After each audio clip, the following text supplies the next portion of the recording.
Hi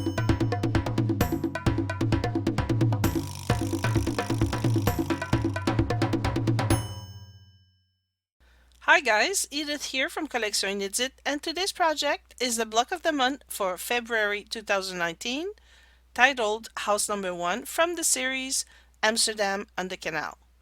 The size of the house is on its own is about 10.5 inch wide by 26.5 inch high. The instructions and template to make this applique with the free Motion Quilting Design are included in the pattern, and you will find the link to get to the PDF document under this tutorial, and make sure to save it on your desktop. I invite you to join my email list to receive my newsletter. Just go to my website's homepage. Every month I will let you have a peek at my new project and the ones in progress. And don't hesitate to subscribe to my YouTube channel. It's free, and you will find all my previous tutorials full of interesting projects. For the free motion quilting part of this project, I will use my TR from Baby Lock. It's a sit-down mid-arm machine with a 16-inch throat, and if there are any assembling to do, I will use my Soprano, also from Baby Lock. This domestic sewing machine can also be used to do free motion quilting. I will also be using the Super Bee embroidery thread from monfil.ca. This thread is beautiful, strong, and makes my projects look amazing.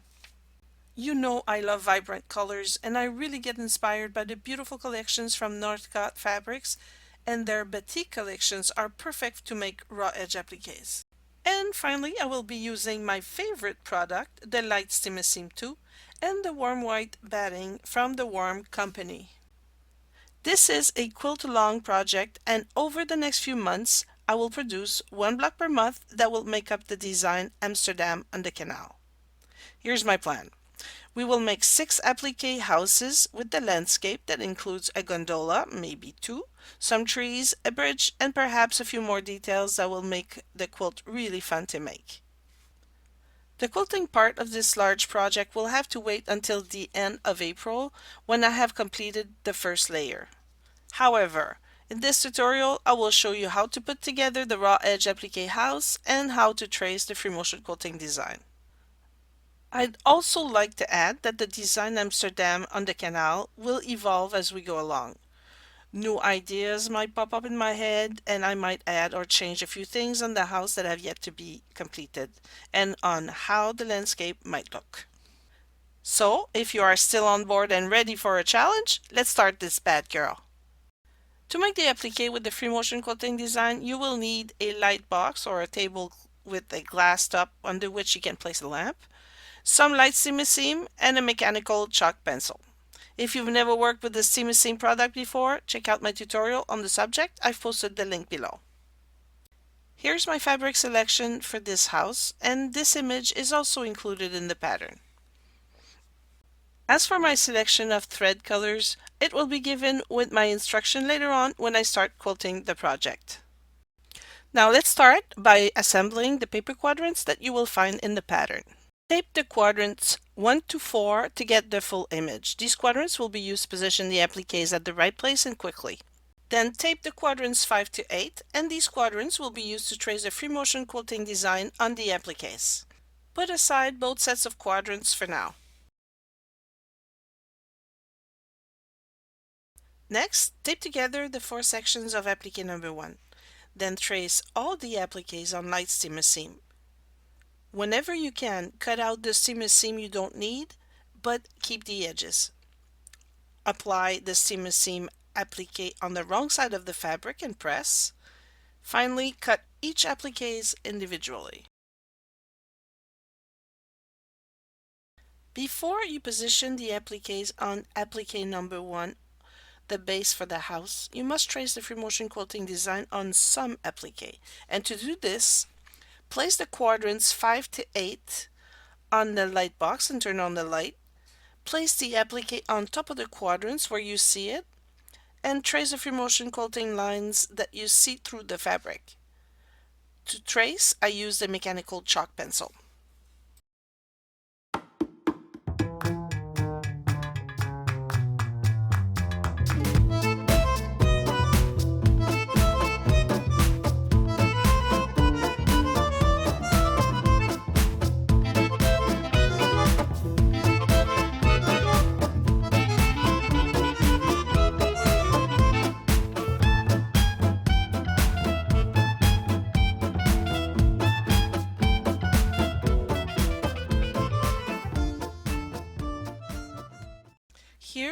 because I couldn't see the white chalk on the fabric, I used a pencil to trace.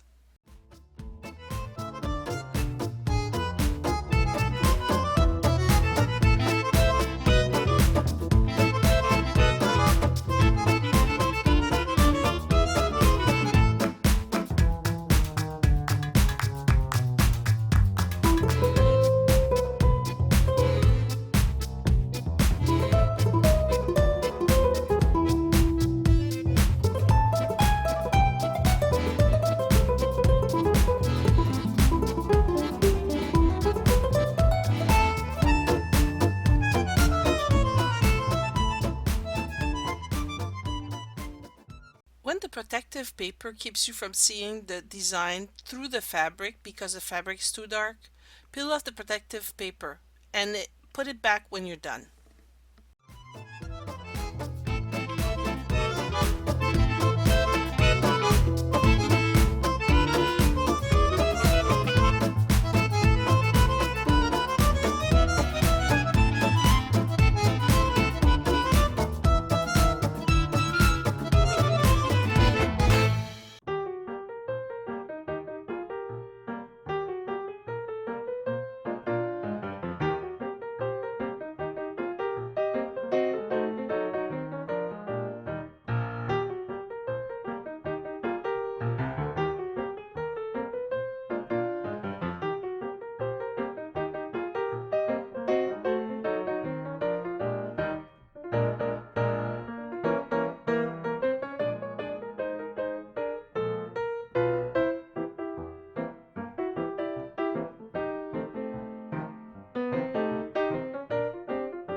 This is important that you do not tear off the seam protective paper on the back of the house. We will keep it until we're ready to place it on the landscape. Now, when you are satisfied with the look, press to fuse all the appliques together.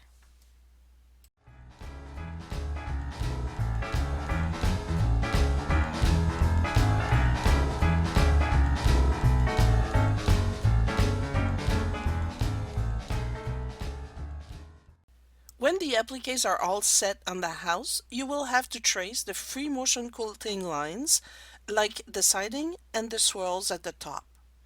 Here's a few pictures of how it will look.